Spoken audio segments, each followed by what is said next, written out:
Hi, it's Esther.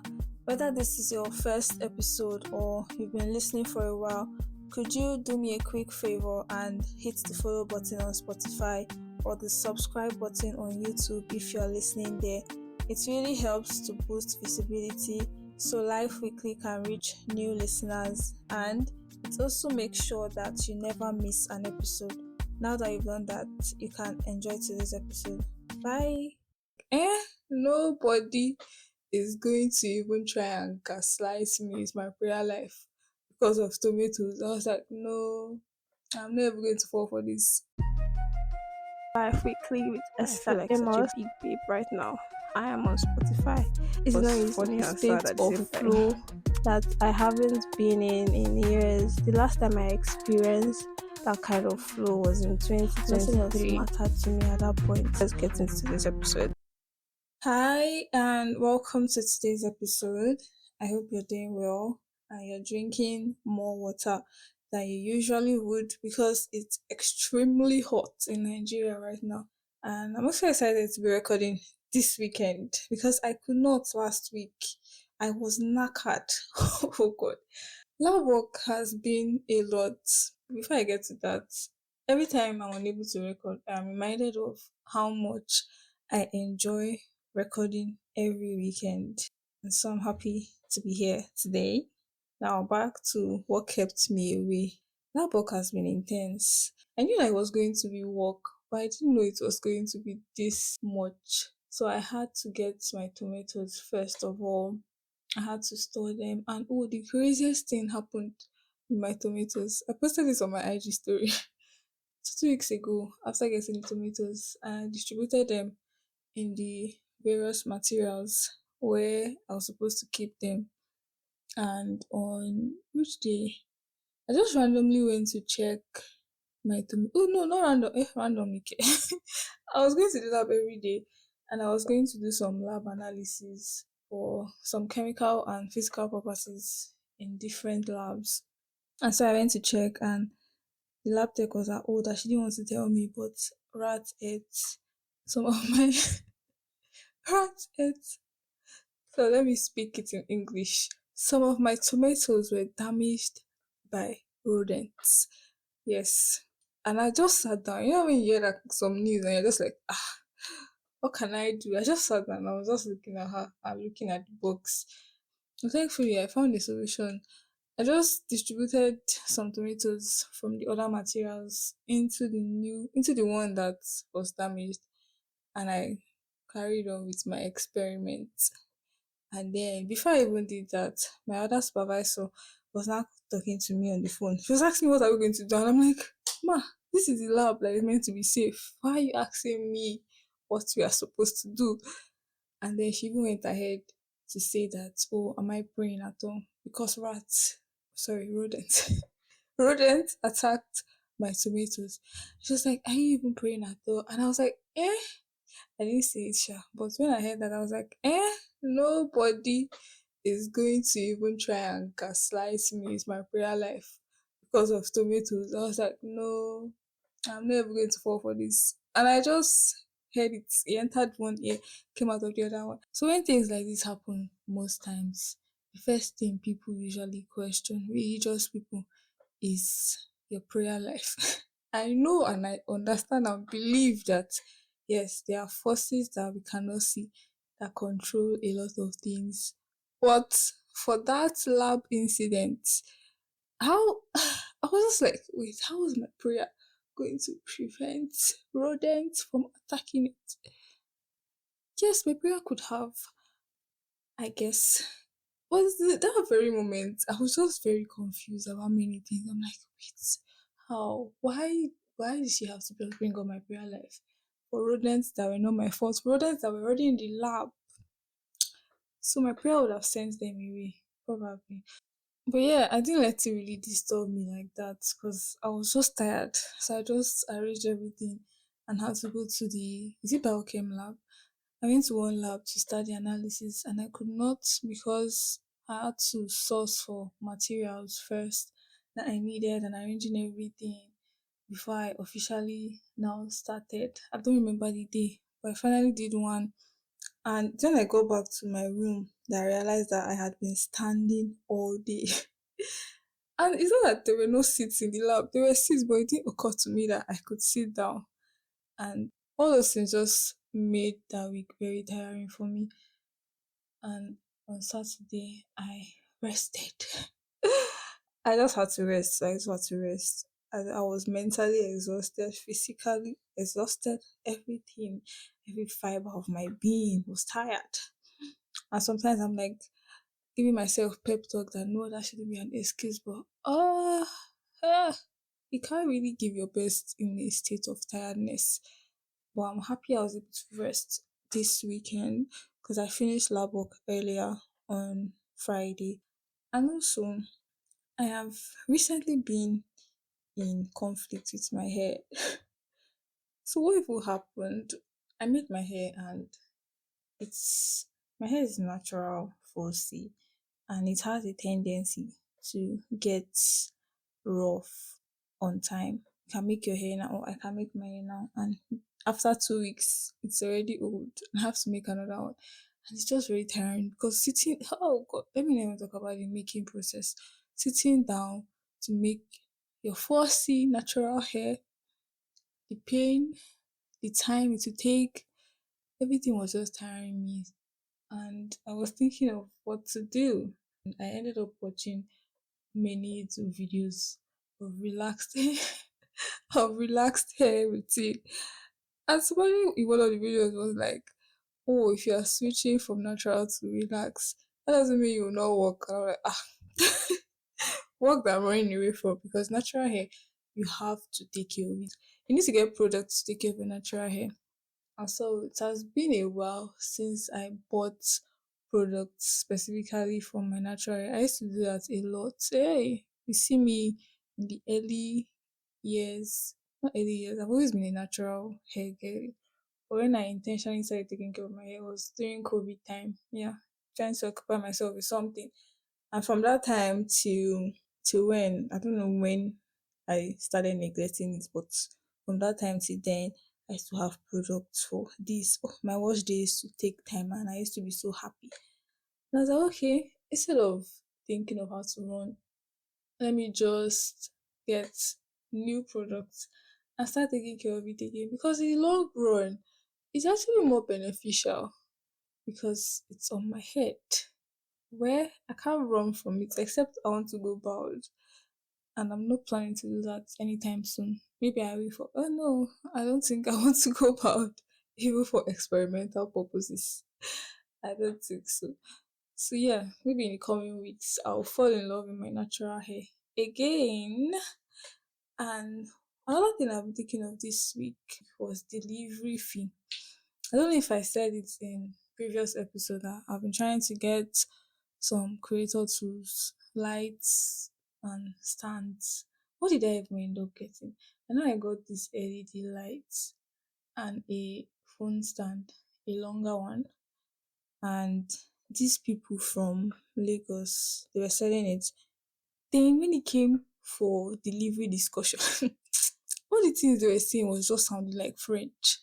They were just talking about how they will go to the park, they will weigh it, then this and that. Like they could not even tell me a specific price for the delivery. I'm like, what is this one now? So after paying for products and I'm like, okay, maybe delivery fee, or I'll estimate the delivery fee in my head that maybe to not pass this amount, it will not come with another bill for me.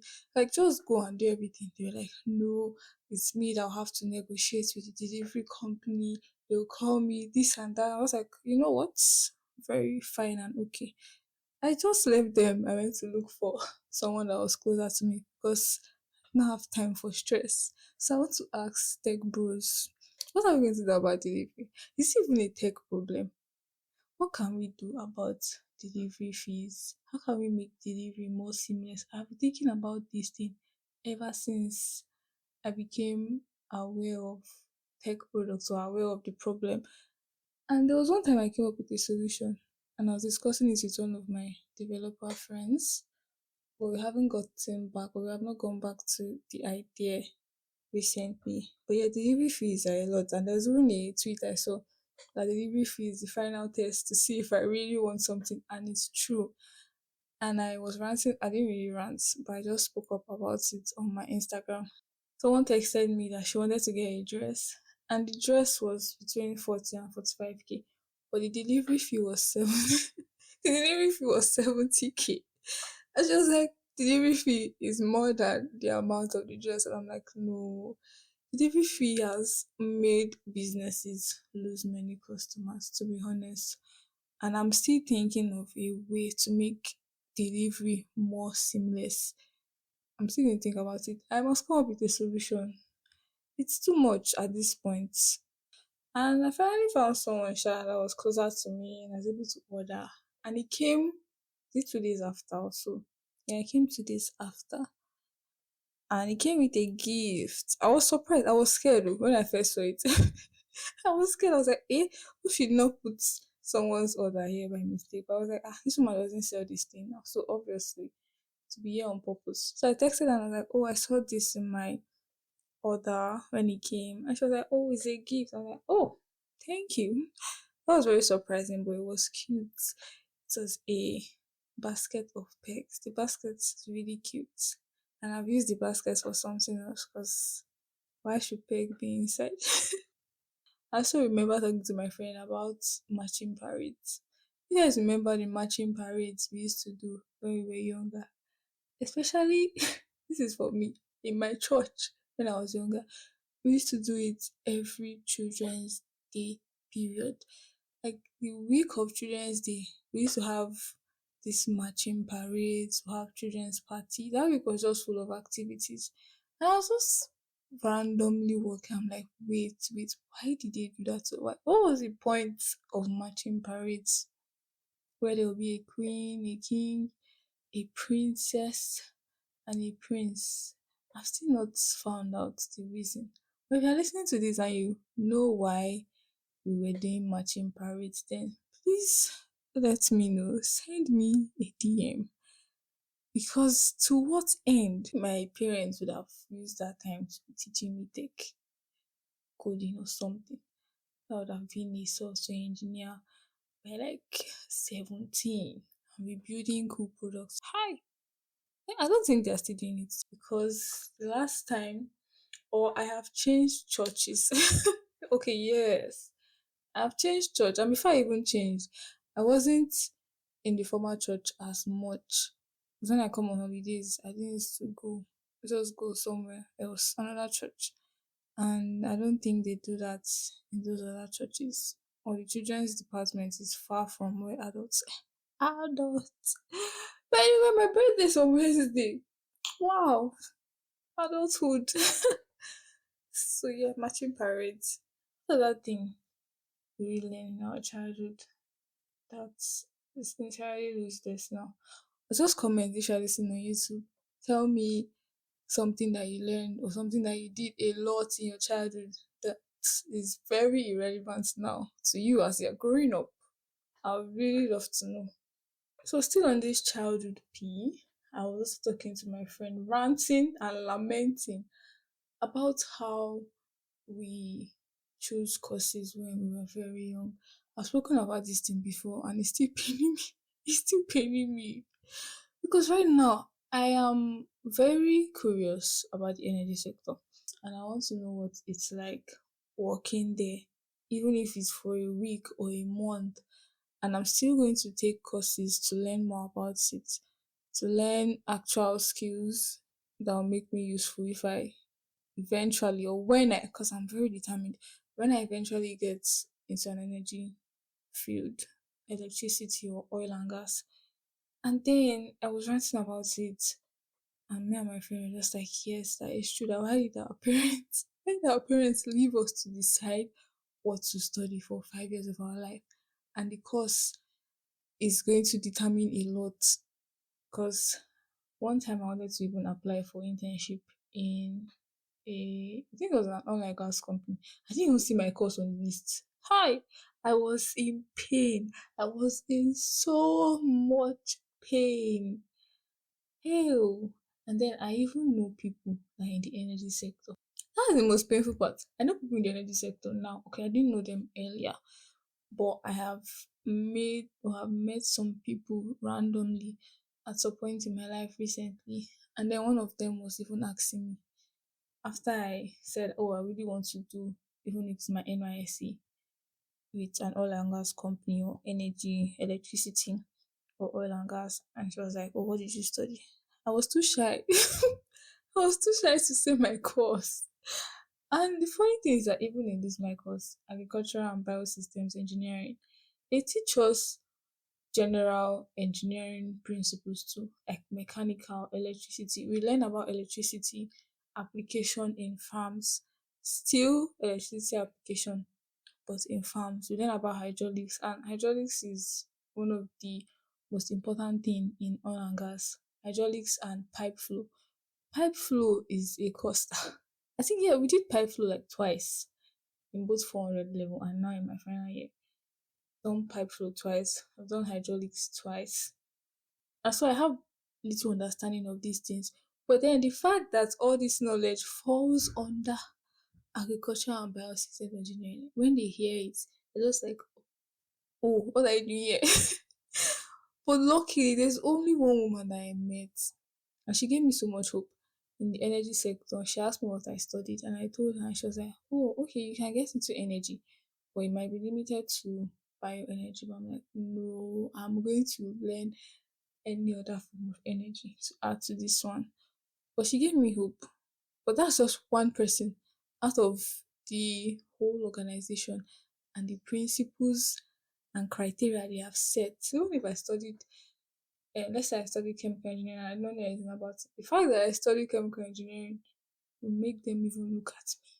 But now, it's not over. I don't believe it's over, Sha. Yes, because I'm still determined. Energy is the reason I'm passionate about energy is because it's the bedrock of every other industry. It's the bedrock of human beings because the food we eat is eventually broken down into energy.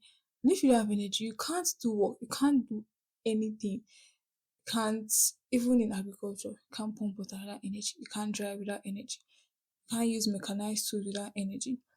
You can't even, what, you can't do nothing. Can't charge your devices, can't work remotely. Right now that everybody's complaining about electricity, you see that energy is very important. It is very important, and I think there should be more hands in the energy sector to make it better, to make it accessible, to not make it seem like something that is for the rich. It's as it's a basic need, just like food. Yes, and that's why I really want to get into it. But yeah, it was just really painful finding out that, oh, because you studied or because you choose to study can have this much impact on you. Thank God for masters, by the way. Thank God you can study something else. Do you know how happy I was the first time I found out that, oh, what you studied in your undergrad degree doesn't determine the course you get to pick in masters? I was overjoyed because imagine it was also restricted like this. Now I'll cry. Mm. But yeah, I can't go back to the past, and my best days are ahead of me. I believe that. So I'm going to make the most of it now that I know these things, now that I see that, oh, energy is something I want to get into. Maybe not even as a process engineer or building energy systems, but I'm still going to learn all of that. I am more interested in the policy making side of energy and the distribution. Man, people in rural areas. I saw one woman on Instagram. That's the reason I even followed her. Maybe she doesn't know. But she works with a solar company that gives to rural communities. They set up mini grids, mini solar grids in rural communities to make energy accessible to these people. That's the most beautiful thing ever. So when you have children, where we have children, to whoever is listening to this, you should make it. Now I even understand parents that force their children to study a particular course. Hmm, I see now. Wow.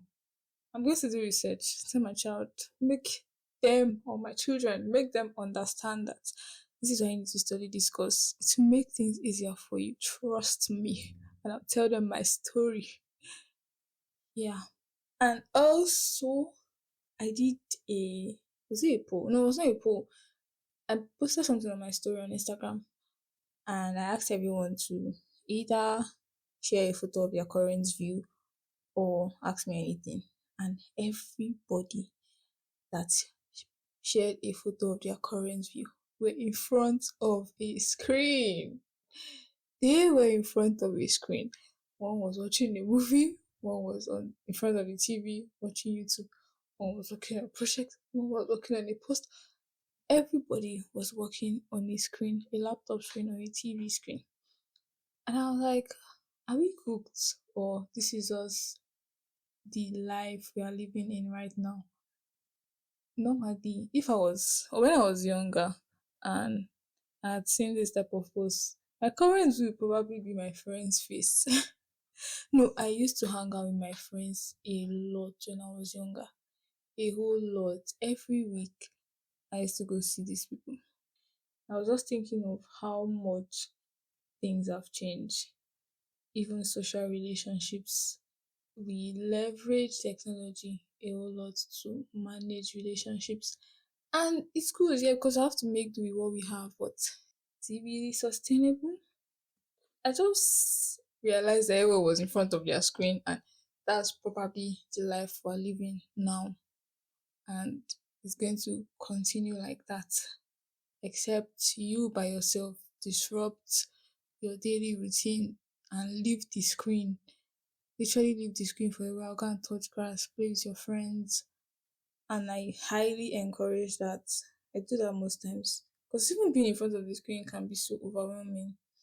Just be doing tasks because it's so easy for you to switch from one task to the other. Yeah, being on your screen or having access to a larger screen where you can work gives you the illusion or keeps you working and just be moving from one tab to another. So this week in one word, stressful. Stressful but still fun. With all my lab work, I found a way to still have fun. I recorded many videos of myself working and I am so excited about that. I'm going to put it in my monthly dump. Yeah. And this week I'm looking forward to my birthday. My birthday is actually on Wednesday. Hey, oh, it's not far again. And I'm turning 23. It's very. When I was younger, and I used to hear of people getting married at 25. You guys, I'm 2 years to 2 years to 25. And my life is probably just getting started. Still have a lot of things I want to do. But it's fun, I like it. Better days ahead. I like how life gets better as you get older. I know life just gets better as you grow wiser. So yeah, thank you for listening. What are you looking forward to this week? And like if you're listening to this on YouTube, also follow and subscribe on Spotify. I'm going to say this at the beginning, but if you get to this point, I'm going to tell you again so you do not forget.